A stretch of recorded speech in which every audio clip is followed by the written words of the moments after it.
So a lot of people have been slamming on you guys for some, virginity and other things. And it's interesting because the reason that I got involved with UpChuckles is because of my good friends Tom and Evan. They came up to me and they're like, hey man, we're joining this comedy group. It's going to be a lot of fun. We'll get to be on stage in front of a lot of people. It'll be really cool. We'll get our faces out there, and who knows, it might even get us laid. Well, I know. Evan's had maybe a handful of dates since joining, and my girlfriend's maybe had one handful of me since joining. So, not the best of times. But we've outed the two of you for being virgins. But I feel like Evan, I don't know, maybe has been long enough to where that V card's starting to creep back up on you. Like a bad Hollywood summer remake. They're like, yeah, this was popular back in the day. We'll just have Evan's Virginity coming this fall. Back by popular demand. Right? I guess not by popular demand, right? To the next joke. Oh, this is perfect actually. I didn't know where to put this joke, so as a transition, I'll awkwardly go to this. Becky, since shaving your head, you now look like a Cabbage Patch doll that a girl ruined by putting too much makeup on. You're wonderful. You're wonderful. So one of the things that I've liked about being in UpChuckles, just as kind of a sexual undertone that's happened at all of the meetings, we're all frustrated and we know it, and that's fine. At one of the last times we all got together and we're drinking, Tom over there, I actually don't know where Tom is anymore. He's dead. Tom, he just had an empty beer bottle and he was just spinning it around on the floor, and Becky thought that we were all playing Spin the Bottle, and convinced Megan and Evan to make out, which they did.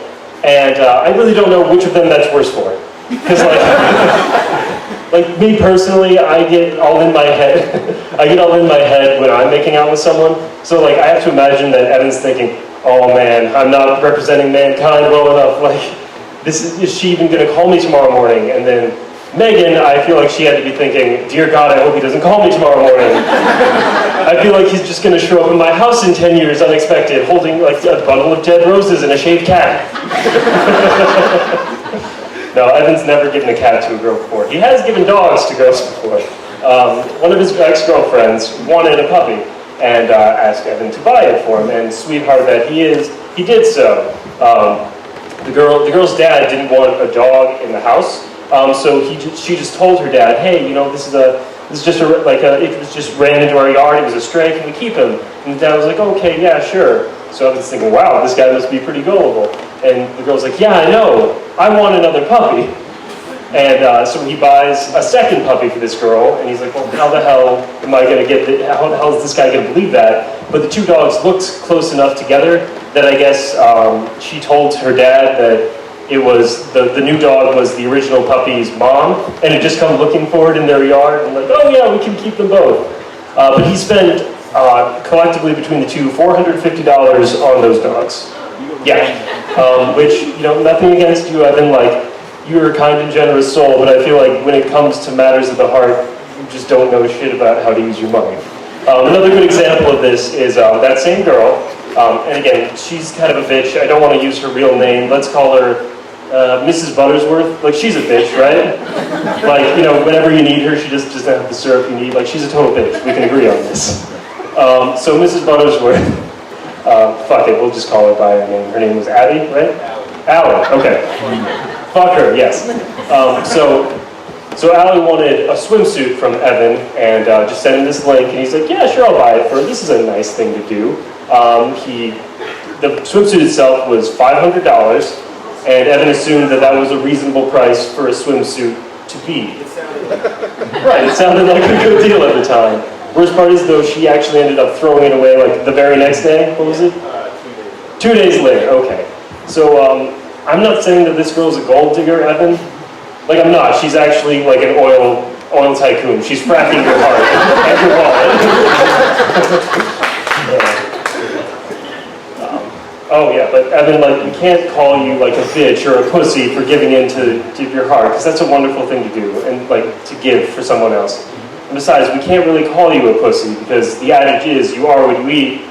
and Evan has been a pussy for several years. Like, Becky might be a pussy, like. And Megan does have this strange affiliation with Hillary Clinton that we've been talking about, which I think is kind of fitting because one of her biggest competitors here in UpChuckles is an old white dude who kind of rambles on with these big words that us college kids only pretend to understand. I'm talking about you, Jay. Burn jokes. Ouch! All right, I'm almost done, guys. The last thing I want to talk about is at that same party where the two of them made out. I'm not going to let them forget that, they made out. Becky had been drinking as well, and I didn't catch this, but one of her boobs spilled out of her shirt. I didn't catch it, Evan did. Eyes like a hawk, this man. I mean, like, I guess if you've been thirsty for that long, like, you have to snap at any chance you get. Like Bear Grylls out in the desert, looking for any spot of water so he doesn't have to piss in his own mouth again. Like, that's the situation you're in. So they spotted that, and the other girl, he spotted that, but then Becky got a little embarrassed, but not too much, and the other girl's like, oh, it's fine, let's just go upstairs and just show each other our boobs, which, like, I guess any solution to a hard place, like, it's kind of like shitty Mardi Gras. Instead of getting beads, you just get bragging rights that your tits are a little bit bigger than your friends. Sorry, Lisa.